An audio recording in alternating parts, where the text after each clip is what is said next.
বরানগর উপনির্বাচনে জিতে বিধানসভায় গিয়ে অধ্যক্ষের সঙ্গে দেখা করলেন সায়ন্তিকা বন্দ্যোপাধ্যায়। অন্যদিকে বাঁকুড়া লোকসভা কেন্দ্র থেকে ভোটে জিতে বিধায়ক পদ থেকে ইস্তফা দিতে যান অরূপ চক্রবর্তীও। একই সঙ্গে এদিন বিধানসভা ঘুরে দেখলেন যাদবপুর লোকসভার নবনির্বাচিত তৃণমূল প্রার্থী সায়নী ঘোষ।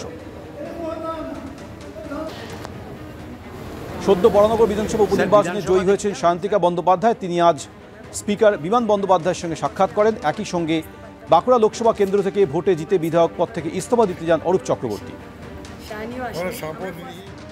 এক্সপিরিয়েন্সটা 3 বছর লাগলো এক্সপিরিয়েন্সটা করতে, বাট ওয়ার্থ ইট। খুব সুন্দর লাগলো, খুব ভালো লাগলো এবং শায়নী আর আমরা ফার্স্ট টাইম আমরা ঢুকলাম এবং সত্যি ওয়ার্থ ইট। কিন্তু শায়নীর তো আরও অনেক বড় জায়গায় যাওয়ার। ডেফিনেটলি ও আমরা কথা বলছিলাম এখনই যে আমরা 3 বছরে আমিও আসতে পারতাম। বিমান স্যার অনেকবার বলেছেন, আমিও আসিনি, শায়নীও আসেনি। আমরা মানে ইলেক্ট হয়ে আমরা ফার্স্ট টাইম। এনডিএর সংসদীয় দলের বৈঠক সেরে লালকৃষ্ণ আডবাণীর কাছে গেলেন নরেন্দ্র মোদী। তারপর দেখা করলেন মুরলী মনোহর যোশীর সঙ্গে। দুজনের সঙ্গে দেখা করলেন নরেন্দ্র মোদী। এনডিএ সংসদীয় দলের নেতা নির্বাচিত হওয়ার পর দেখা করলেন লালকৃষ্ণ আডবাণী এবং মুরলী মনোহর যোশীর সঙ্গে। এ বিষয়ে আরও কথা বলবো আমাদের প্রতিনিধি বিজেন্দ্র সিংহ এই মুহূর্তে রয়েছে আমাদের সঙ্গে টেলিফোনে। বিজেন্দ্র, আর কিছুক্ষণের মধ্যেই রাষ্ট্রপতি ভবনে সরকার গঠনের দাবি জানাতে চলেছে এনডিএ, তার আগে দুজনের সঙ্গে সাক্ষাৎ করলেন নরেন্দ্র মোদী। হ্যাঁ শুনলেন, আমরা 2019 দেখেছিলেন তিনি যখন শপথ নেওয়ার আগে লালকৃষ্ণ আডবাণীর সঙ্গে সৌজন্য সাক্ষাৎ করেছিলেন। আজকেও যখন সংসদ ভবন থেকে তিনি বেরোলেন, তার প্রথম ঠিকানা ছিল লালকৃষ্ণ আডবাণীর বাসভবন। সেখানে গিয়ে তার আশীর্বাদ নিয়েছেন, কিছুক্ষণ সেখানে তার সঙ্গে কথাও হয়েছে তার, এবং তারপর সেখান থেকে তিনি এসেছিলেন মুরলী মনোহর যোশীর বাসভবনে। সেখানে তার সঙ্গে কিছুক্ষণ কথা বলেছেন প্রধানমন্ত্রী, আশীর্বাদ নিয়েছেন মুরলী মনোহর যোশী। যেহেতু এখন 3rd টার্মের জন্য সরকার গঠনের প্রক্রিয়া স্টার্ট হয়ে গেছে, তিনি আজকেই রাষ্ট্রপতি ভবনে যাবেন। রাষ্ট্রপতি দ্রৌপদী মুর্মুর সঙ্গে তার দেখা হবে 6টা নাগাদ, এবং সেখানে তিনি সরকার বানানোর জন্য দাবি পেশ করবেন। তার আগে এনডিএ নেতারা ইতিমধ্যেই চিঠি দিয়ে রাষ্ট্রপতি ভবন থেকে বেরিয়ে গেছেন। যারা সমর্থনের চিঠি রয়েছে সেই চিঠি রাষ্ট্রপতি ভবনে পৌঁছে গেছে। কেন কি সংসদ ভবনে যখন তাকে নেতা নির্বাচিত করা হলো এবং তাকে যারা যারা সমর্থন করবেন সেই দলের নেতাদের তরফ থেকে যে চিঠি রয়েছে সেটা রাষ্ট্রপতি ভবনে তারা গিয়ে দিয়ে এসছেন। এখন প্রধানমন্ত্রী রাষ্ট্রপতি ভবনে যাবেন এবং তিনি সরকার যে করতে চলেছেন তার দাবি পেশ করবেন, এবং মনে করা হচ্ছে সেই সময় রাষ্ট্রপতি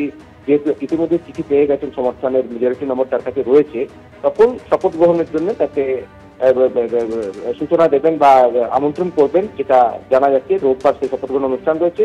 তার সঙ্গে কারা কারা মন্ত্রী হবেন সেই তালিকাগুলো হয়তো আগামীকাল ঠিক হয়ে যাবে। তবে যে শপথ গ্রহণের যে প্রক্রিয়া রয়েছে সেটা ইতিমধ্যে রাষ্ট্রপতি ভবনের প্রস্তুতিগুলো চলছে, সেটা রোববার রয়েছে।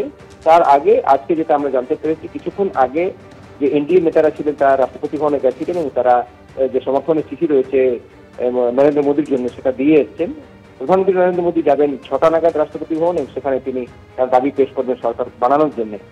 9 তারিখ শপথ রয়েছে। কারা কারা মন্ত্রী হবেন সেটা নিয়ে আজকে প্রধানমন্ত্রী যখন সংসদীয় দলের বৈঠক ছিল সেখানে সেন্ট্রাল হলে বলছিলেন, সেটা তিনি আজকে বলেছেন সাংসদদেরকে যে আপনাদের কাছে যদি কোনো ফোন আছে এবং বলে কি আপনি মন্ত্রী হয়েছেন, সেটাকে বিশ্বাস করবেন না, আগে ভেরিফাই করবেন কারা ফোন করছেন এবং কোথা থেকে সেই ফোন এসছে।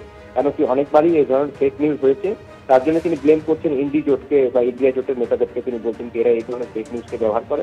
সেক্ষেত্রে ভেরিফাই করে নেবেন কোথা থেকে ফোন এসছে, তখন সেটাকে বিশ্বাস করবেন। এখন দেখতে হবে সৌমেন কি কারা কারা মন্ত্রী হচ্ছেন। আজকে প্রধানমন্ত্রীর যে কর্মসূচি ছিল, প্রথমে সংসদ ভবনে তিনি আজকে ছিলেন, যেখানে তাকে নেতা নির্বাচিত করা হলো। তারপর লালকৃষ্ণ আডবাণী এবং মুরলী মনোহর যোশীর আশীর্বাদ নিয়েছেন। এরপরে তার কর্মসূচি রয়েছে রাষ্ট্রপতি ভবনে যাওয়া, এবং তিনি গিয়ে রাষ্ট্রপতি দ্রৌপদী মুর্মুর কাছে সরকার বানানোর জন্য দাবি পেশ করবেন। অবশ্যই সেদিকে আমাদের নজর থাকবে। বীরেন্দ্র, তোমাকে আপাতত ধন্যবাদ। যে দুটি ছবি আপনারা দেখছেন, প্রাক্তন উপপ্রধানমন্ত্রীর কাছে সরকার গঠনের আগে আশীর্বাদ চাইলেন নরেন্দ্র মোদী, তার সঙ্গে সাক্ষাতের পর মুরলী মনোহর যোশীর বাড়িতেও যান নরেন্দ্র মোদী, তার কাছেও আশীর্বাদ চান। আর কিছুক্ষণের মধ্যেই এনডিএর তরফ থেকে সরকার গঠনের দাবি জানানো হবে রাষ্ট্রপতির কাছে।